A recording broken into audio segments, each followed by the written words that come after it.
দোয়া পড়বে, ছোট্ট একটা দোয়া। এই দোয়াটা যদি পড়ে 4টা লাভ। কয়টা লাভ?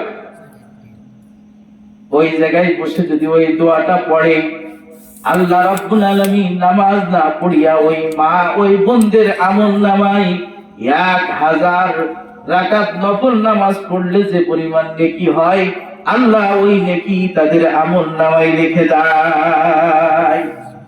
কয়টা? 1000। বেটারা পড়বে কয়? 5 করে 5 ওয়াক্ত 5 রাকাত। এই 5 ওয়াক্তে 17 রাকাত ফরজ, আর নফল আছে কয় রাকাত? কিন্তু তার চেয়ে এক ওয়াক্তে আল্লাহ তাআলা মা বোনদের দেবে কয় রাকাত? 1000 রাকাত। 5 ওয়াক্ত নামাজে যদি বসে এই দোয়াটা পড়তে পারে, তাহলে তার আমলনামায় 5000 রাকাতের সওয়াব লেখা হবে। কয় রাকাত?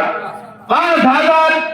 2 নম্বর ফায়দা হলো, উপকারিতা হলো, লাভ হলো, ওই মা বোনদের জন্য আল্লাহ রাব্বুল আলামিন ওই মা বোনদের জন্য জান্নাতে একটা বড় বিল্ডিং দান করবে। সুবহানাল্লাহ বলবেন। আর একটা লাভ হলো, যে মা বোন এই আমলটা করতে পারবে, আল্লাহ রাব্বুল আলামিন তাকে 70টা আল্লাহ প্রদত্ত নূর দান করবে। কি দান করবে?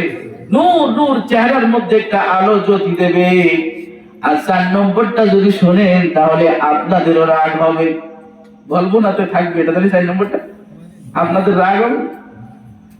এই মা আর বোন এই আমলটা করে যখন দরজাটা খুলে বের হবে, আল্লাহ রাব্বুল আলামিনের ফেরেশতারা ওই মাকে বাইতুল্লাহর হাজী ঘোষণা করে দেয়।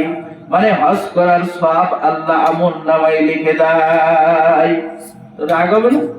নামাজ নেই, কালাম নেই, খাইলো আমার, পড়লো আমার, হজ করলো, হজ করলাম আমি, নেকি হইল গান। কি তাই না?